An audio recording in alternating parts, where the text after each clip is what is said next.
everyone, I'm here with a 2012 Subaru Impreza.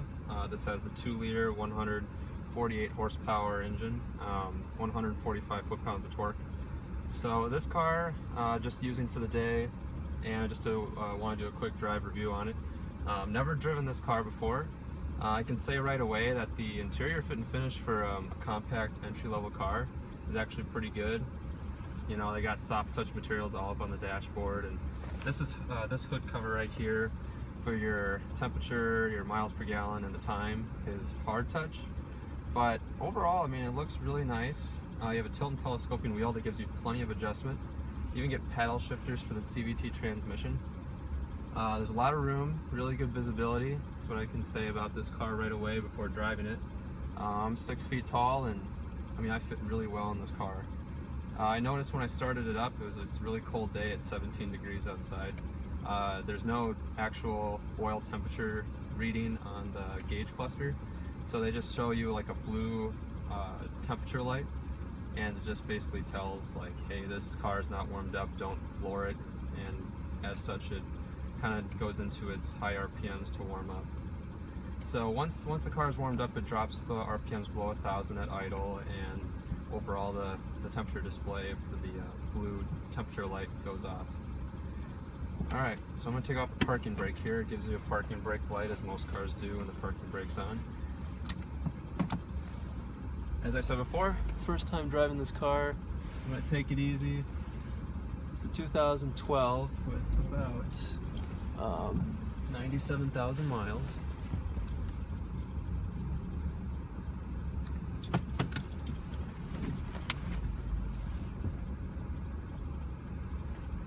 Steering's really light at these parking lot speeds.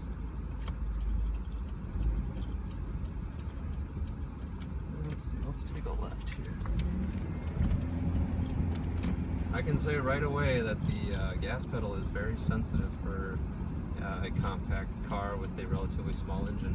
I don't know if Subaru did that just so that they can make this car feel a little bit sportier, more sporty, but you know, it definitely feels like it's got more pickup than it really does. The CVT, like, I'm not sure. It doesn't sound very annoying. I guess the engine's a little loud, but I've been in some worse cars that have 4-cylinder engines and that sound a lot worse. So this isn't very unpleasant. As I said before, this is a 2.0 liter non-direct injection engine. And CVT is a little annoying, I gotta say, but I'm not used to it myself, so I'm gonna be a little biased when I treat it to well-spaced automatic transmissions. But brakes are very solid. The ride, I mean, just based on my impressions so far, the ride's very good. But we're gonna take this car up on the highway, and it should show itself a little bit better overall, as far as what kind of acceleration it has, what kind of ride it has, how noisy it is. There's a really annoying fan motor that's going right now. Even on really low speed for the fan control, you can still hear the fan just buzzing along, and that's really annoying, honestly. I guess at 97,000 miles, a few things are gonna kind of go haywire after a while, so I mean, that happens. But the steering, I can tell, it weights up progressively. Like, everybody seems to be going extremely slow today, but it's yeah, it weights up. There's actually decent feedback. I can already feel a little bit of feedback through the wheel. It's definitely not dead. I mean, an Audi, to me, I have a beef about the Audi A3 because I think it's way too much money for a compact car, and I drove that car not too long ago, and I would say this car has more steering feel than that Audi A3 does. It doesn't have the response, like quickness and sharpness of it, but I mean, it does have the overall. Let's put it to the floor. Yeah, not very fast. Not the fastest car, I gotta say. But I mean, we got up to almost 50 miles an hour there, so that wasn't too bad. That's a very good ride, but I can tell there's road noise. You know, I can definitely hear the impacts. Versus, you know, a car that doesn't have road noise, like, you won't hear the impacts, you'll just feel them. This car, you definitely hear the impacts and feel them. So the ride's good, the noise is not the best, and I mean, this is a car that was about $22,000. This is the 2.0 premium, I think the I premium model for 2012, and it's not going to have the best noise isolation. Seats are really comfortable though, I gotta say. They're not a sporty seat though. It's the side bolstering's not really there. I would definitely say that the side bolstering is not there. But it has heated seats, which is pretty nice for a car that has only a cloth interior.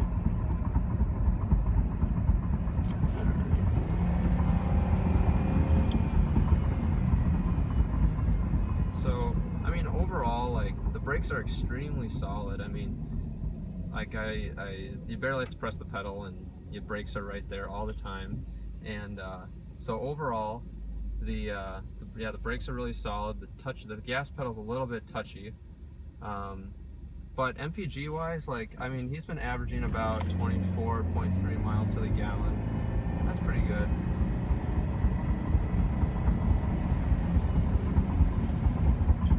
For an all-wheel drive car, and this car has symmetrical all-wheel drive, as they say, which is supposed to be very balanced and has a 50-50 distribution, front to rear, as far as where the torque goes. And it can split, it can put, I think, almost 100% of the torque to either the front or rear axle. However, this is a CVT equipped model, which is an automatic, technically, if you want to call it an automatic transmission. And it has an electronically controlled differential instead of a viscous coupling that the manual transmission has. So it's more of an electronically controlled unit versus an actual, like, mechanical system. But it still has that same way that it's set up as a symmetrical all-wheel drive system, because the transmission is mounted right behind the engine, and it's not a transverse layout, so to say, because it's a horizontally opposed boxer engine. So you're going to have the cylinders going in a horizontal fashion with the transmission right behind it. So there's no, like, weight difference from side to side in this car like most all-wheel drive sedans are. So it's supposed to give it a very balanced feeling when it's under power and you're using the all-wheel drive system, so you won't be slipping side to side, you'll just be slipping back and forth. So it gives you more control overall if the wheels are slipping and you're using the all-wheel drive system. But I can tell, like, this car, it doesn't have the greatest acceleration. I've driven 4-cylinder sedans like Chevy Malibus, VW Passats, turbocharged cars in this class, and it's definitely not as quick as those. But I'd say, I've driven a Ford Focus in 2012 and a 2014, and Chevy Cruze 2015 and a 2014, and driven the turbocharged engine in the Cruze. And I'd say this car is really on par with that Cruze's engine overall, that 1.4 turbo. It's probably, this car feels like it's a 9.5 second car 0 to 60, although I've seen it down in the upper 8s before. It's definitely not as fast as a Ford Focus with that 2-liter direct injection engine with the dual clutch transmission. That car feels definitely faster with better, there's a piece of something flying on the highway. The direct injection engine in the Ford Focus feels a lot faster than this car overall. And I feel like the weight of the all-wheel drive system probably hurts this car's acceleration in a lot of ways. But at the same time, it gets, EPA estimated 36 miles to the gallon highway. And the steering really weights up nicely on the highway here. It definitely feels very sporty. Actually, it has good feedback. It's pretty quick to respond. But this car has a relatively tall profile, and there's a lot of crosswinds today. And I can feel that the car really blows in the crosswinds a little bit. And the Chevy Cruze I drove one time also is susceptible to crosswinds as well, and I think it's because of that arcing shape that the car has as far as its design goes. The Ford Focus doesn't have that kind of crosswind instability. And I can also tell this car has more wind noise than the Chevy Cruze by a wide margin. This car has a lot of wind noise. The road noise isn't as bad on the highway. I think the wind noise is actually a little bit louder than the road noise itself. It's not too loud of a car, but it's definitely not, it's a quiet luxury sedan. But the ride, I can tell, does have a luxury quality to it that you don't find in a lot of cars in this class. It has very well suppressed body motion, so when you hit a bump, it doesn't crash into it. It just kind of glides over it, and this car has a really good ride in that sense. You know, I'm going to go over a more interior review at the end of this video on this car, just to show a little bit more of the features on the inside here. But these radio controls and audio controls in general are pretty darn easy to use. Like, this looks like a complete copy from a Volkswagen car from like 2006 to 2010, and they're some of the easiest controls that you can possibly get for an audio system. So yeah, it's pretty easy, and the climate controls are easy to use too. They're all manual in this car. I think there might be a automatic climate control system available on the top shelf limited trim, but most cars in this class are going to be spec'd around $20,000 to $22,000. That's about the typical transaction price for like a Honda Civic, a Toyota Corolla, Subaru Impreza, anything in this class. And you know, for this class, like this car comes with Bluetooth and aux jack. I don't know if it has a USB port, but I'm gonna look into it and show you at the end of this video some of the more features that it has. It's very stable on the highway. Actually, it's a very smooth ride. I like the ride is the high point in this car. The noise is not a high point. The acceleration is not a high point. Gas mileage, I would say it's a high point for an all-wheel drive car. And the steering feel, the throttle response, and the brakes are definitely high points as well. So I'm gonna go over and drive this car a little bit more. I'm gonna make a more detailed review toward the end of this video, and I'll get back to you guys with that right after I finish driving to where I'm off to today. So have a great day, and I'll talk to you later. Bye. Hey everyone, I'm back. I'm with the 2012 Subaru Impreza, and I just took about a 45-minute to an hour-long drive. And I do have some different impressions about the car. The acceleration, as far as passing goes, is actually pretty good. You know, like, it downshifts right away, and that's the benefit of the CVT transmission. You don't have any gear steps that you have to go down. It just immediately goes up to high RPMs, and you can get on the highway really good, actually. You know, you can just get up to from 45 to 60 pretty quick, and then the lack of power starts to, you know, have the acceleration taper off after that. But I'm just going to go over some of the features of the interior. I was using the paddle shifters, and those are very responsive, actually.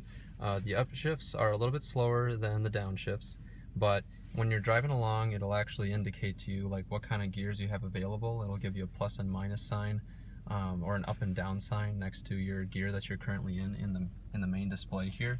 Let's see. Let's go here. Let's put it into manual mode, and it says, oh yeah, we can go up one because there's an arrow there. So if I shift up to 2, then it says, oh, there's 1 available if you go down a notch. So when you're at any gear, at any speed, it'll tell you like you can downshift or you can't downshift at this given gear. You have, see, just normal headlights. This car doesn't have any fog lights. And you also have your Bluetooth controls right here. You can pick up your phone, hang up your phone. This mode switches between your radio settings.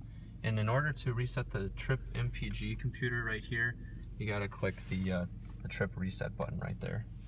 And this info button, let's find out what this does here. You know, it just switches actually up here. Different modes. Average miles per hour of my trip, the number of miles to empty, and your average MPG. The radio quality and the sound quality in general is not very good. The controls are really easy to use, but there's not a lot of bass, and the sound is a little tinny. This is a bass audio system, so I don't expect anything special as it is. The glove box is really big. The seats are very comfortable. There's a lot of legroom, and this car, it just seems like there's a lot of knee space. Like, this console or this dashboard drapes off very easily, so that your knees don't have, you know, you're not hitting anything with your knees, and you have plenty of knee space when you're driving. Very good driving position. You sit up really high, and there's plenty of glass area with big mirrors all the way around. You have grab handles all the way around the car. Pretty big back seat here. Headrests in all positions. And then you also have a lot of legroom back there, but you don't have any AC vents in the back. This console, or this armrest, also slides fore and aft so that you can rest your elbow when you're driving. And you have your heated seats right here. These are cloth seats, so it's a pretty big bonus to have heated cloth seats. Emergency brake. And you have just an auto up and down for the driver's window, and that's it. That's about average for this class. power locks, mirror controls. This car doesn't have a sunroof, but let's see, it doesn't have any lights for your vanity mirrors, but you have an auto-dimming rear view mirror. You also have these overhead lights that you can use to your map lights, let's say. You also have a light up here as well, so you can see in the back seat.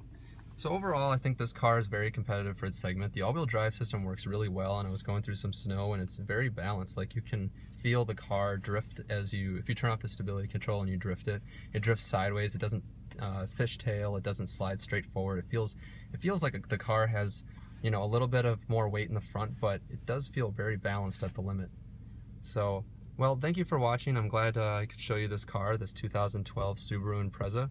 Has 97,000 miles, and the 2-liter non-direct injection horizontally opposed four-cylinder engine with 148 horsepower and 145 foot-pounds of torque. It's a little bit noisy inside. The wind noise it prevails over the road noise, but the ride is really good and really smooth, almost like a luxury car in this car. That's probably the highest point of this vehicle, is definitely the ride. So thank you for watching, and I hope you have a great rest of your day. Thanks. Bye.